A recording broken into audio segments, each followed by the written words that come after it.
¿sí? En el cual va a hablar sobre producción de falso a bajo riesgo para megafalsos. ¿Sí? La charla de 25 minutos, después vamos a tener un lapso de 5 minutos, así que con unas pocas noticias para responder a cualquier duda que surja de la transmisión.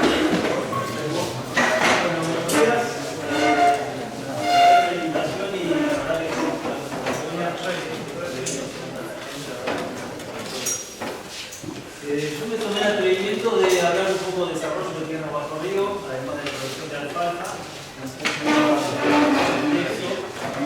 pareció valioso porque también un poco la experiencia de la empresa y en particular en la zona de Río Negro, más de 20 años.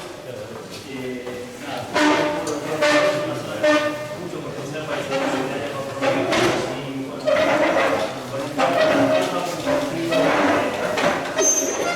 bueno,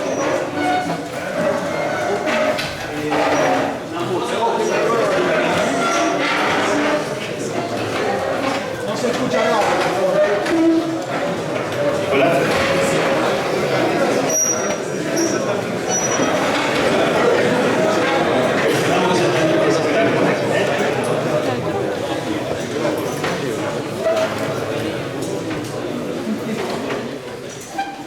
Bueno, no sé si alcanzaron a escuchar. Nada, les comentaba que me tomé el atrevimiento de incluir dentro del temario el tema de lo que es desarrollo de tierras bajo río en los valles de Río Negro. Y la idea es empalmar con la alfalfa como cultivo puente o nexo necesario para lo que es este desarrollo. La empresa tiene un campo de producción en la zona de Valle Medio y una planta en el Parque Industrial de Bahía Blanca, desde donde se exporta alfalfa que producimos en Río Negro y se compra a productores también, como para tener una idea de lo que es la cosa. ¿Sí? Para ubicarnos geográficamente, cuando hablamos de valles de la Nor Patagonia, básicamente son los valles que están sobre el Río Negro, Valle Inferior y Patagones, donde incluyo áreas de meseta, no solo de valles, Conesa, Guardia Mitre, Valle Negro y Negro Muerto, y lo que es Alto Valle y Valle Azul. Dentro de esa zona hay una característica común que es el Río Negro, ¿sí? Y bueno, a nivel de condiciones productivas, a nivel climático, es una zona semiárida, precipitación de 250 a 350 milímetros, con una irregularidad muy marcada, con lo cual cuando uno habla de diseño de sistemas de riego, el agua de lluvia no se cuenta, ¿sí? Hay que planificar sistemas de riego total, y el día que llueve apagamos los motores y nos ahorramos unos pesos, ¿sí? Pero si arrancamos pensando en que nos van a llover 200 milímetros durante el ciclo del maíz y achicamos la lámina de riego, ya arrancamos mal. Tenemos un periodo libre de heladas aproximado de primer quincena de octubre a primer quincena de abril, lo cual nos hace una zona a ese nivel similar a lo que es el sudeste de Provincia de Buenos Aires, Tres Arroyos.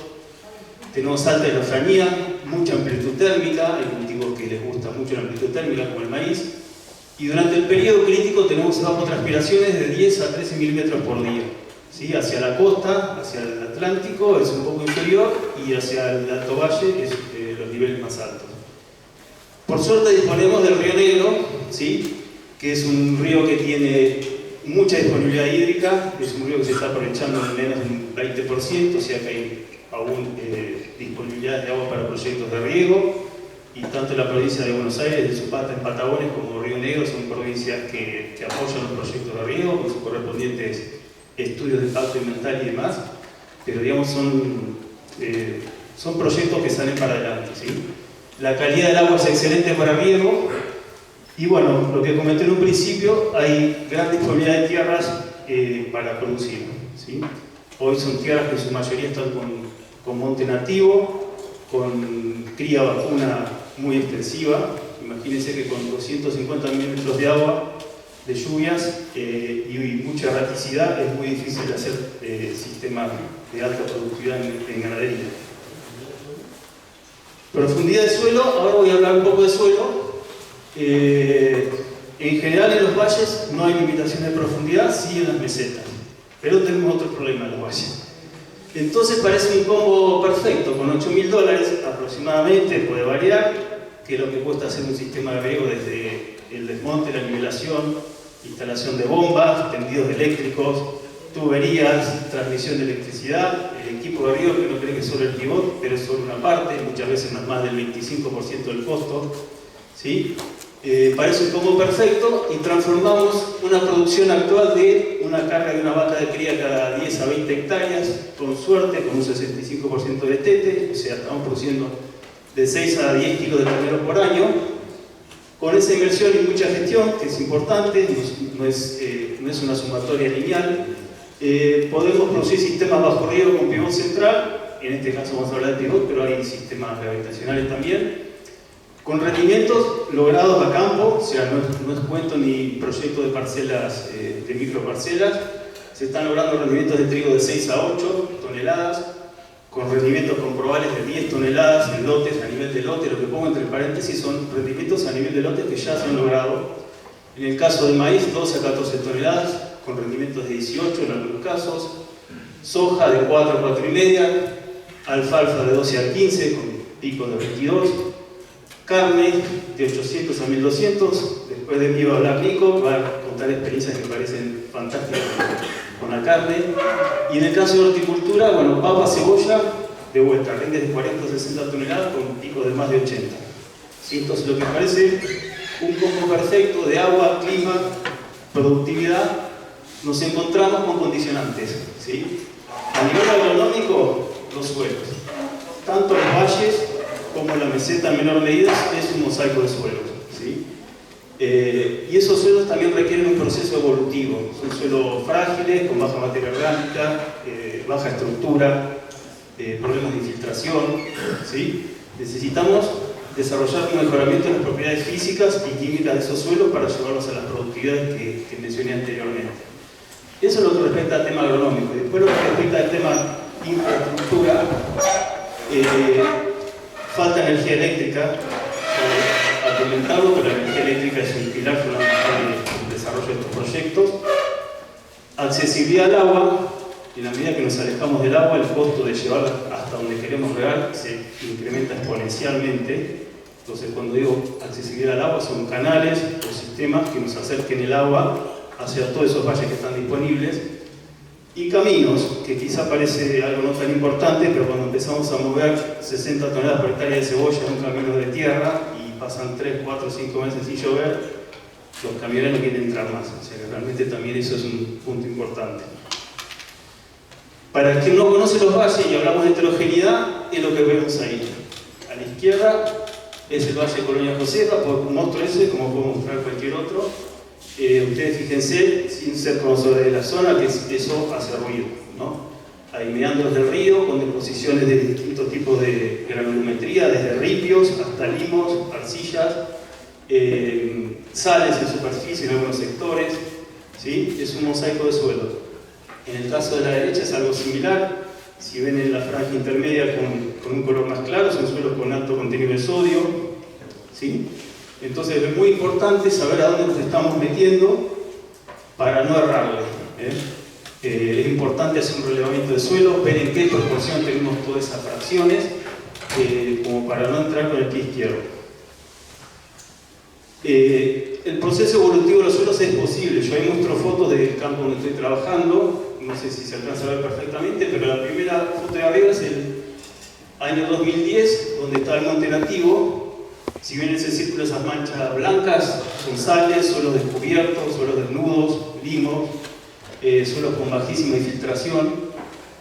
El 2018 fue cuando se empezó a producir ese lote. Si ustedes ven, tuvimos que sectorizarlo. En la parte mejor del suelo arrancamos con un cultivo ya de cosecha y en la izquierda empezamos a hacer pasos para lograr mejorar esa condición física. Y si ven una diapositiva, la última, del 2023, ese pivot parece recuperado, ¿no? Entonces, el proceso evolutivo es posible. Lo que hay que tratar de buscar cómo hacerlo lo más corto, porque en el medio entra la parte económica, ¿sí? Con rentabilidad y lo más corto posible. Cada año que uno monta un pivot y no logra recuperar la inversión, bueno, mal, ¿no? En ese sentido, hay experiencia, la gente de APECID y de ITA están trabajando mucho con eso. Y bueno, la clave fundamental es meternos donde menos suelos para recuperar haya, ¿no? En todo campo seguramente una fracción de suelos de ese tipo vamos a tener, la clave es elegir bien los suelos. El otro punto que mencioné como limitante es la energía. Lo que es el riego con pivot central es altamente demandante de energía. Si es un sistema presurizado, para presurizar el agua necesita energía. Esa energía puede ser eléctrica o gasoil, hay como un comparativo de costos, ¿sí? El pivot central también tiene la gran ventaja de que el desarrollo con pivot central permite escala, programación de instalación de equipos, un equipo bien diseñado, el operario aprieta el botón verde y sale regando, tan bien como el mejor experto en regar, ¿no?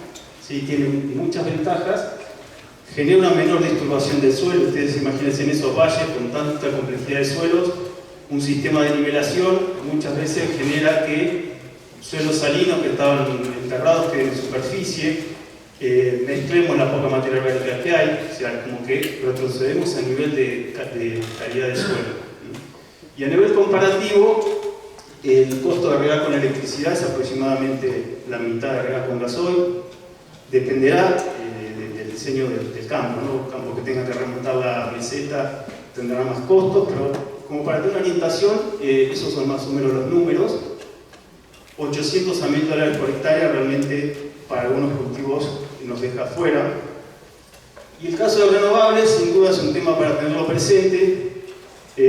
Hoy por hoy yo creo que no es factible plantear un sistema 100% renovable, porque implicaría sobredimensionar bombas o conducción de agua, porque quizás puede regar solo 10 horas por día cuando hay sol o cuando hay viento. Entonces quizás sí, como un sistema híbrido con una conexión a la electricidad es algo que hay que pensarlo para ver de bajar costos.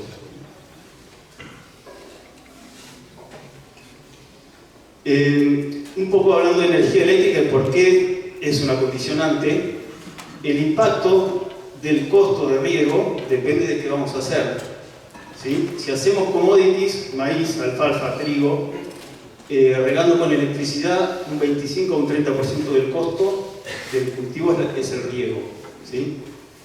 Si hacemos specialties, ahí me queda un número mal, specialty me refiero a producción de semillas, alguna legumbre, ese costo en el total del costo del cultivo se reduce. En horticultura, papa, cebolla, se reduce aún más. Y puse como ejemplo fruticultura, que si bien no se puede hacer en pivotes, realmente el costo de riego en el total de producir una caja de cerezas, por ejemplo, es insignificante. Con esto, ¿qué quiero decir? Que de acuerdo a cuál va a ser nuestro proyecto, contar o no contar con electricidad nos deja fuera, ¿sí? En el caso de gasoil, si yo estoy planteando hacer horticultura, quizás resistan los números de la horticultura, pero como hablé anteriormente, es necesario hacer un proceso de evolución de los suelos, de mejora de los suelos. Entonces es importante ese costo de riego ponderarlo por la rotación, ¿sí? Quizás hacer papa, cebolla con gasoil va bien, pero después de papa, cebolla, ¿qué hago con ese suelo para volver a tener un buen cultivo cuando vuelva a sembrar esas hortícolas? ¿Sí? Entonces, hoy por hoy sigue siendo un condicionante la disponibilidad eléctrica para desarrollar estos proyectos.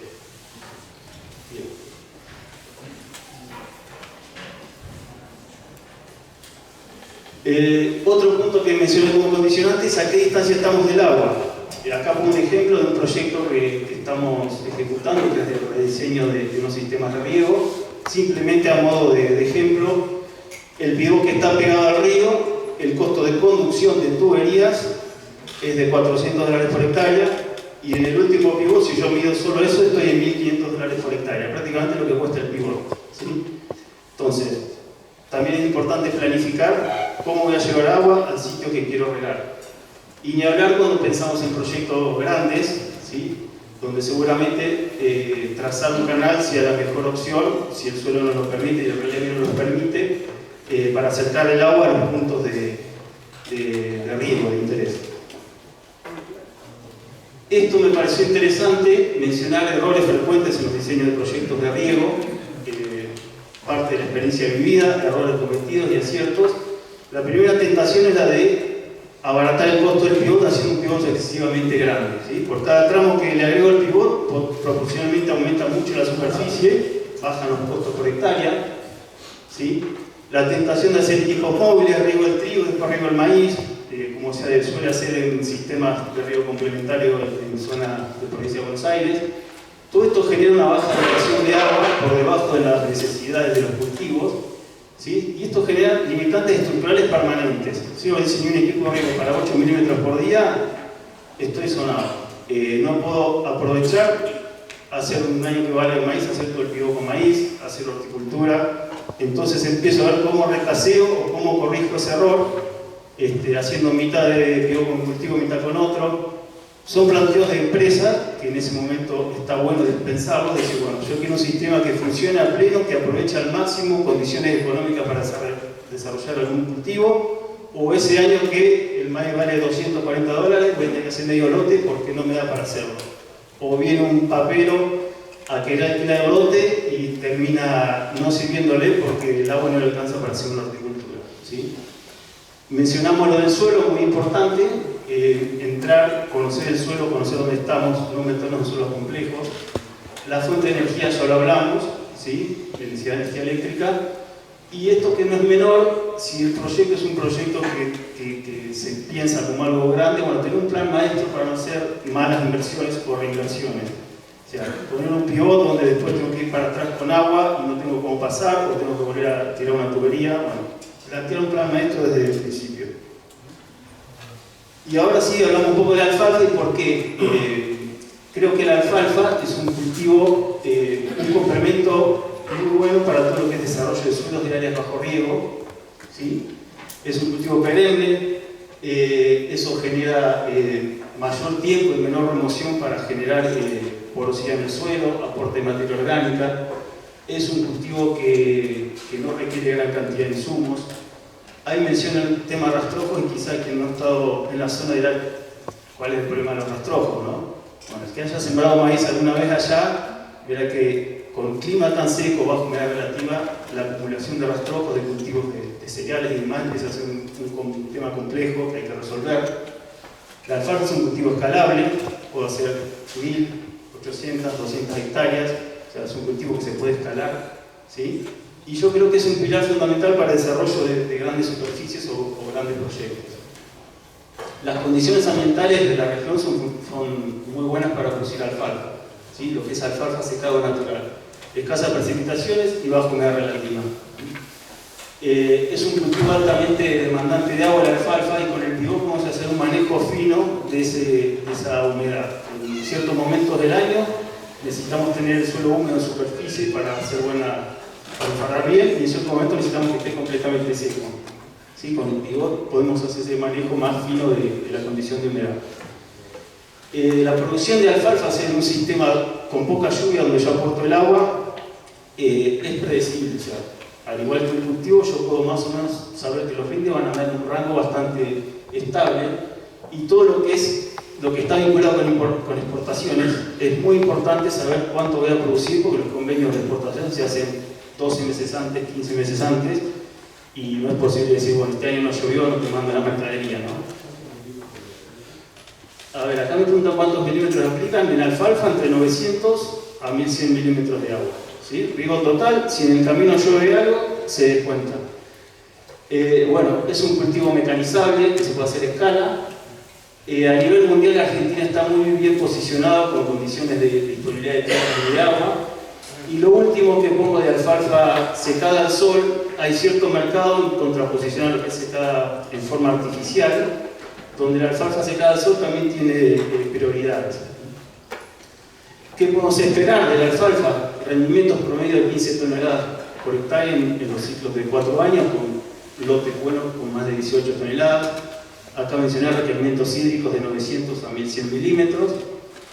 Calidad de exportación, nosotros el histórico que estamos sacando es del 70%, con niveles altos de proteína y BRF, que son los niveles de fibras, ¿sí? Los niveles de fibras son un condicionante para la exportación, y lo que les mencioné hoy de previsibilidad productiva. Y bueno, y la demanda, ¿qué pasa si nos ponemos a hacer todos alfalfa? En los valles hay un cierto boom de la alfalfa, en provincia de Buenos Aires también, con la baja del precio de los granos.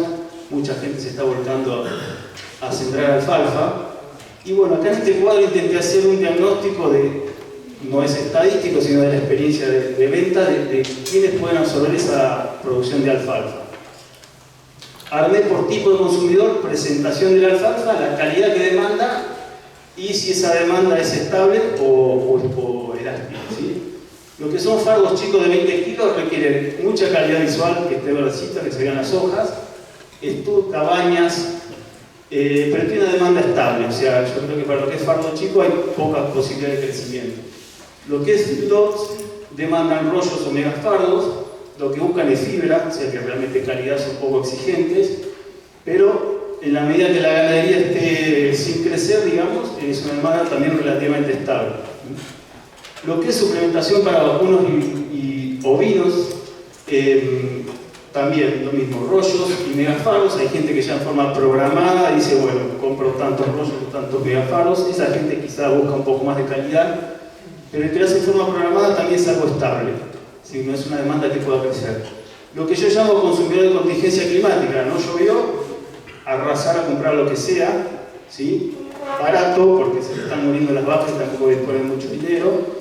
Y esa demanda sí es muy variable, ¿sí? El año que llovió, como la alfalfa no se vende, está muy barata, y el año que llueve, perdón, a ver, me entendieron, creo, ¿sí?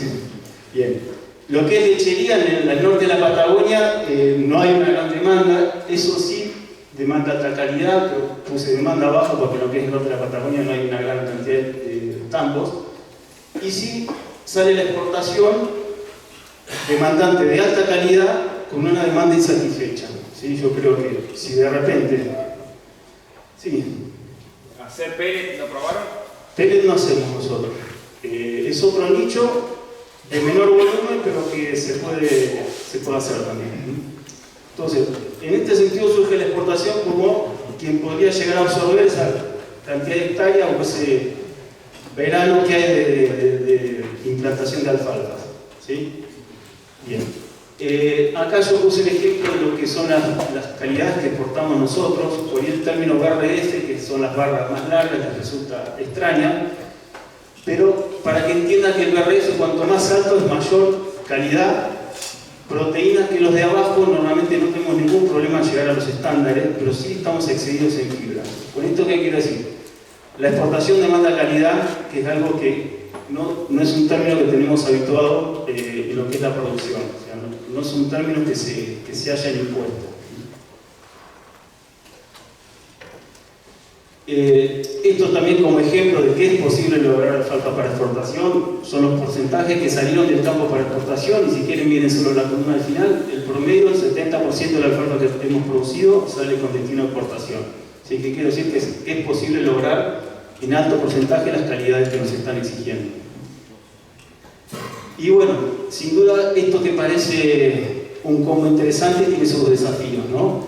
Entrar a producir megafardos tiene un alto costo de acceso a la tecnología. Si una megafardadora vale $200.000 o más, necesitamos un tractor de 180 HP, que en la mayoría de los casos no se tiene.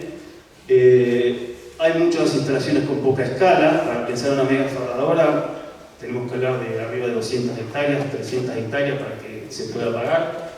No hay contratistas, que quizás el productor de provincia de Buenos Aires está muy habituado a acceder al contratista, ¿sí? O sea, no hay contratistas o escasez de contratistas. Lo que mencionaba recién, el concepto de calidad, hay que transformarlo, hay que internalizar el concepto de calidad para poder acceder a la exportación.